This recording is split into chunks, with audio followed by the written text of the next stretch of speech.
cuando hay muchas cosas donde no tiene discrepancias, ¿no? Pero quiero me cargo un par de cosas, un poco réplicas a algunas cosas que ha dicho el profesor Sebastián Soto, y otras que tienen que ver con algunos temas que se han planteado. Yo creo que en primer lugar hay mucho que trabajar sobre el privilegio deliberativo. Yo creo que el privilegio deliberativo es la excepción. A mí no me parece tan evidente que la 21 letra B sea una regla expresa para negar el acceso a la información al anteproyecto. Cuando hay anteproyectos de ley, el Estado tiene posición. Una cosa diferente es que ese proyecto de ley lo envía al Congreso bajo ese contenido después de una etapa de discusión pública. Lo que trata de buscar el privilegio deliberativo es evitar la interferencia de terceros durante el proceso de adopción de la decisión. No significa que uno no pueda conocer determinado tipo de información cuando finalmente ya tiene una posición el Ejecutivo. Y yo creo que la naturaleza de los anteproyectos de ley sigue siendo un debate interesante. En la mayoría de los países que uno pudiera convocar como antecedente están regulados expresamente. Esta es como nuestra vieja discusión si la ley de procedimiento administrativo se aplica a los reglamentos o no, que la Contraloría ya dijo que se aplicaba, en buena hora en mi opinión. Pero cuando se dice en el derecho comparado no se hace, lo que pasa es que hay leyes especiales que regulan el procedimiento administrativo del reglamento. Y lo digo por lo siguiente, porque el artículo 17 de la ley de procedimiento administrativo, y en eso discrepo con Sebastián, expresamente distingue entre el derecho a acceso y el derecho a conocer. El derecho a acceso es precisamente el que estamos hablando, y el derecho a conocer es el derecho que tiene cualquier interesado legítimo del 21 de la ley de procedimiento para participar durante el proceso deliberativo. Al interesado legítimo de la ley de procedimiento no le es oponible el privilegio deliberativo porque él forma parte de la deliberación. ¿Ok? Y claro, entonces uno tiene que hacer un mix entre ley de procedimiento y ley de acceso. Si uno aplicara solo ley de procedimiento, esa es una distinción que es evidente. En mi opinión, la ley expresa. Lo tercero que quiero discrepar es sobre... La verdad es que el problema que nosotros tenemos es el artículo 20, y el problema no es del Consejo, el problema es del legislador. O dicho de otra manera, aquí Tomás probablemente va a estar en desacuerdo conmigo, del exceso de entusiasmo del legislador.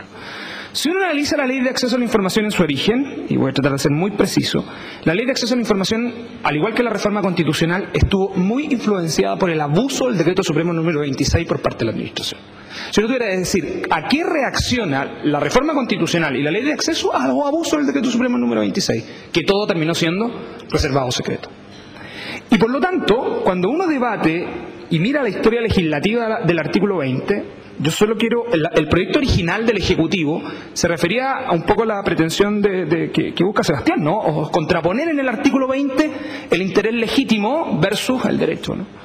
Y lo que hacen los diputados, la diputada Torres, el diputado Cardemil, el Uchanz, Cristian y Nicolás Monkever, el diputado Ovar, es cambiar la denominación intereses por derecho. Y lo que hicieron en el fondo fue desequilibrar la ley de acceso a la información ahí. Entonces, esta ley, el exceso de entusiasmo del legislador, que es lo que uno podría reclamar, es una ley pro acceso por definición. Y por lo tanto, como tengo una pro acceso por definición y además tengo un listado de principios que lo definen en ese sentido, en otros términos, dicho una expresión muy coloquial, es una ley cargada, ¿no? Es una ley que camina en un sentido del camino.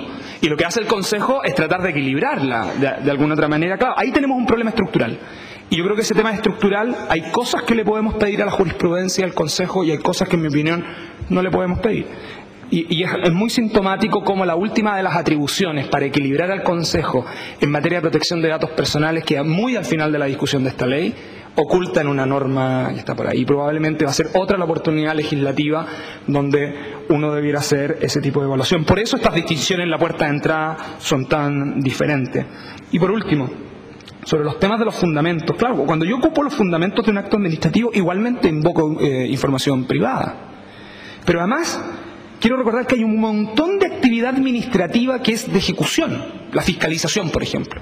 La fiscalización es típicamente una actividad administrativa donde no hay acto administrativo, pero evidentemente, o sea, si uno mira el acta, uno no cabe dentro de las categorías, no hay una potestad declarativa de ejercicio de la actividad ahí, pero evidentemente el acta de fiscalización es información de acceso público. Yo creo que hay que mirar con esa perspectiva el quinto inciso segundo. Es cierto, hay algunas personas que abusan de la ley de acceso. El competidor que va a la Fiscalía Nacional Económica para pedir información de la investigación de la Fiscalía, evidentemente es un exceso, ¿no? Parece casi una patudez, en verdad. Pero lo cierto es que uno no puede terminar por condenar el ejercicio de la actividad de esta ley sobre la base precisamente de ese tipo de abuso. Eso, muchas gracias.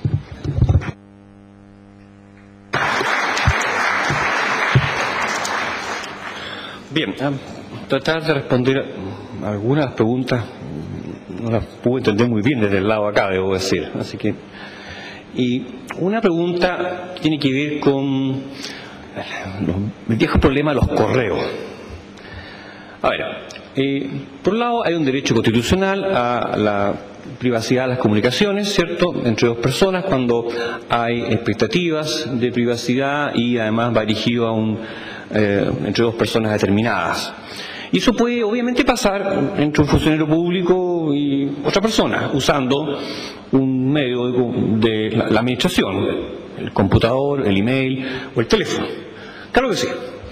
Y en ese caso, si yo pidiera esos correos, por ejemplo, esa persona podría hacer la excepción de que eso afecta su privacidad, causal del 21 número 2. Podría hacerlo perfectamente. No necesariamente el Consejo tendría que hacerle caso, porque podría haber un interés fuerte en revelar esa comunicación. Pero lo que pasaría es que ese funcionario ipso facto estaría cometiendo una falta a la probidad. Y habría que iniciar un sumario. Usted tendría la defensa, pero habría que sumariarlo. ¿Por qué? Por usar un instrumento público al servicio de la función pública para fines privados. Y usted no puede hacer eso. Entonces usted podrá defenderse en que no van a saber el contenido del mail, pero van a tener que sancionarlo por usar el correo institucional, estamos hablando de eso, ¿cierto?, o el teléfono institucional para cosas que se supone que no debe hacer. Es lo mismo que el auto fiscal. El auto fiscal es para funciones fiscales, no para ir a pasear, ¿cierto? O el correo y el teléfono son idénticos.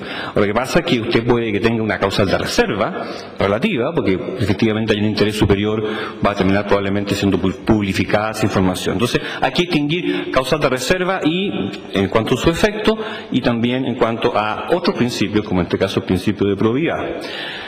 En cuanto a entregar información que está cubierta por el derecho de propiedad intelectual, registros de propiedad. Aquí hay que distinguir dos cosas. Una cosa es el conocimiento de una determinada información. Por ejemplo, el registro de una obra literaria. Usted puede saber el contenido de un libro y puede pedirlo al registro de propiedad intelectual.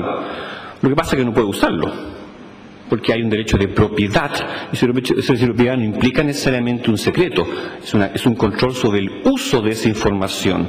Por consiguiente, usted, y lo que tendría sería la interpretación que yo daría, tiene derecho a acceder al registro, a obtener la información, hasta ahí no me llegó. ¿Por qué? Porque hay un derecho de propiedad sobre esa información en cuanto a cómo se usa. Yo puedo saber el contenido de este libro, es público, obviamente que sí. ¿Puedo hacer lo que quiera con eso? No, hay propiedad sobre este libro. Entonces yo creo que el tema se soluciona de esa forma, no negando el acceso a la información, porque hay un derecho de propiedad intelectual, porque eso no es una causal para negar el conocimiento de esa información, sino que simplemente diciendo usted puede tenerla, pero después no va a poder hacer nada con ella. Ahora, eso no le corresponde, por cierto, a la administración. La ley obviamente prohíbe colocar condiciones y restringir el uso de la información.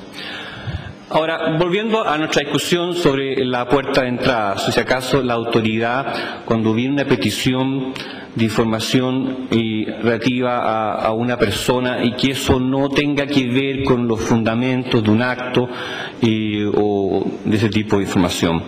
Lo que pasa es que si la autoridad en la puerta de entrada entrara a hacer esta distinción, yo creo que rompería la ley, porque la ley justamente ha establecido un procedimiento para determinar si esa información es o no privada o cubierta por un derecho de la vida privada, y el procedimiento de consulta. Por lo siguiente, no estaríamos saltando el procedimiento de consulta, haciéndolo completamente inútil, porque si yo decido prima facie en la puerta de entrada, esto es privado, ergo no lo voy a negar, no tengo que hacer tampoco el procedimiento de consulta, entonces no estaríamos saltando la misma ley. Yo creo que en ese sentido esa interpretación no parece interpretación legal, ¿no?, legalmente correcta, ¿no?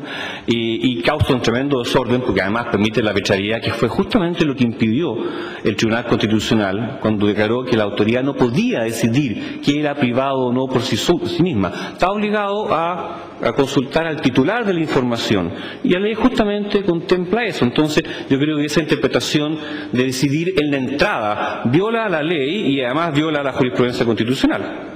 y crea un problema tremendo de arbitrariedad administrativa. Entonces, me parece que no es una cosa que debiéramos ir.